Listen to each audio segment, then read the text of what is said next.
ಓಂ ಶಾಂತಿ. ಭಾರತದ ಪ್ರಾಚೀನ ರಾಜಯೋಗ.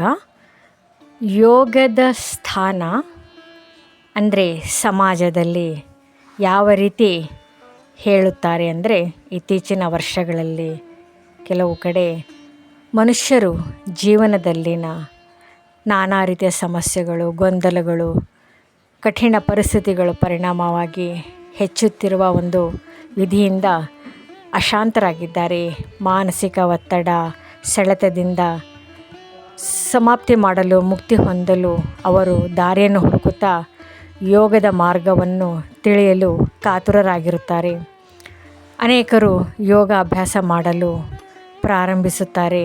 ಹೀಗಾಗಿ ಯೋಗ ಈ ಶಬ್ದವು ಜನಪ್ರಿಯ ಆಗುತ್ತಾ ಹೋಗುತ್ತಿದೆ.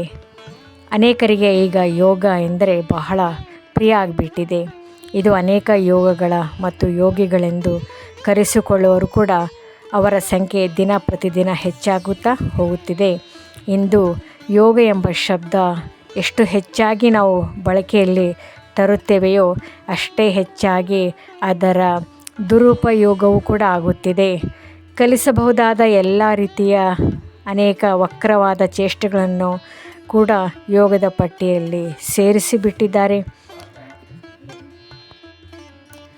ಯೋಗ ಇದು ದೈವಿ ಶಬ್ದ. ಹಾಗಿದ್ದರೆ ಈ ದೈವಿ ಶಬ್ದವನ್ನು ಆರ್ಥಿಕವಾಗಿ ತಮ್ಮ ಲಾಭಕ್ಕೋಸ್ಕರ ಇದನ್ನು ದುರುಪಯೋಗ ಮಾಡೋರು ಕೂಡ ಅನೇಕರಿರಬಹುದು. ಸನ್ಯಾಸ ಮಾರ್ಗ, ಭಕ್ತಿ ಮಾರ್ಗ, ಶಾಸ್ತ್ರ ಅಧ್ಯಯನ ಇತ್ಯಾದಿಗಳಲ್ಲಿ ಅನೇಕರು ಯೋಗದ ಬಗ್ಗೆ ಅನುಯಾಯಿಗಳು ಇದ್ದಾರೆ. ತಮ್ಮ ಒಂದು ಉದ್ಯೋಗ ಅಥವಾ ವ್ಯವಹಾರ ಕಸುಬನ್ನಾಗಿ ಯೋಗ ಎಂಬ ಶಬ್ದವನ್ನು ತಮ್ಮ ಪಟ್ಟಿಯಲ್ಲಿ ಸೇರಿಸಿಕೊಳ್ಳುತ್ತಾರೆ. ಹೀಗಾಗಿ ಸನ್ಯಾಸ ಯೋಗ, ಭಕ್ತಿ ಯೋಗ, ಜ್ಞಾನ ಯೋಗ ಎಂಬ ಶಬ್ದಗಳು ಜನಪ್ರಿಯ ಆಗಿದೆ.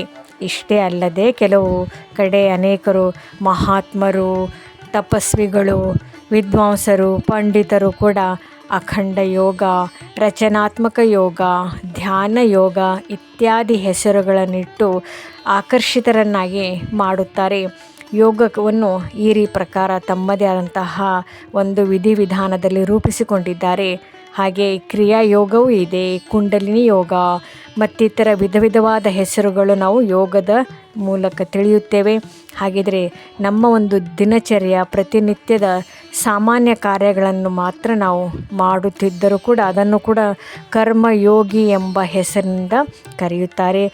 ಇದೆಲ್ಲದರಿಂದ ಧರ್ಮ ಹಾಗೂ ಯೋಗ ಈ ಶಬ್ದವು ಸಹ ತನ್ನ ವಾಸ್ತವಿಕ ಅರ್ಥವನ್ನು ಕಳೆದುಕೊಂಡಿದೆ ಎಂದು ಹೇಳಿದರೆ ತಪ್ಪಾಗಲಿಕ್ಕಿಲ್ಲ. ಸಂಪೂರ್ಣ ಅವನತಿಯ ಮಟ್ಟವನ್ನು ಹೊಂದುತ್ತಾ ಇದೆ. ಯಾವುದಾದರೂ ಒಂದು ಹಳ್ಳಿಯಲ್ಲಿ ಇದ್ದಕ್ಕಿದ್ದ ಹಾಗೆ ಅನೇಕ ಚಿಕಿತ್ಸಾ ಬಿಡಾರಗಳನ್ನು ಹಾಕುತ್ತಾರೆ. ಆ ಪ್ರದೇಶದಲ್ಲಿ ಸಾಂಕ್ರಾಮಿಕ ರೋಗ ಹರಡಿದೆ ಎಂಬ ಅರ್ಥ ತಿಳಿಯುತ್ತಾರೆ. ಹಾಗಿದ್ದರೆ ಜನಾಂಗದ ನಡತೆಯು ಅಧೋಗತಿಯಾಗಿಯೂ ಸ್ಥಿತಿಯು ನೀಚವೂ ಆಗಿಬಿಟ್ಟಿದೆ. ಅದನ್ನು ಪರಿವರ್ತಿಸಲು ಎಲ್ಲೆಡೆಯೂ ಯೋಗದ ಚಟುವಟಿಕೆ ಕಂಡುಬರುವುದು ನಾವು ನೋಡುತ್ತಿದ್ದೇವೆ. ಈಗ ಸಾಮಾಜಿಕ ಸ್ಥಿತಿಯ ಮಟ್ಟವು ಕೂಡ ಯಾವ ಮಾನವ ಶಕ್ತಿಯಿಂದಲೂ ಉದ್ಧಾರ ಮಾಡಲಾಗದಷ್ಟು ಅಧೋಗತಿಗಿಳಿದಿದೆ.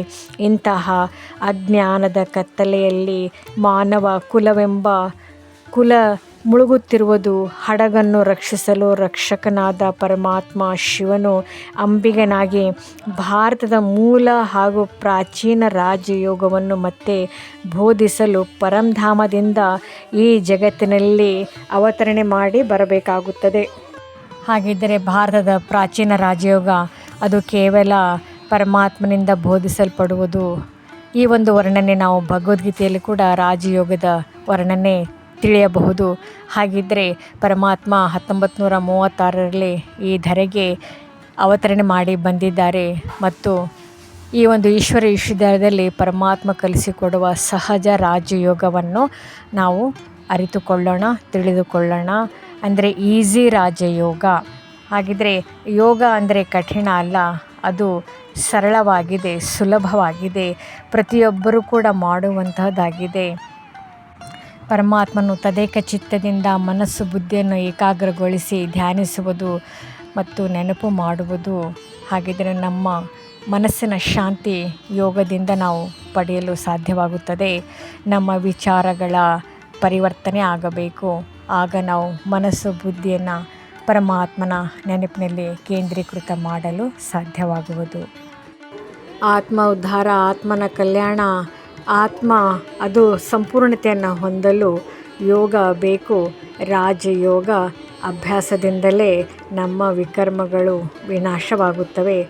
ಆತ್ಮಚಿಂತನೆಯಲ್ಲಿ ಪರಮಾತ್ಮ ಚಿಂತನೆ ಮಾಡಿ ಯೋಗ ಮಾಡುವುದು. ಓಂ ಶಾಂತಿ.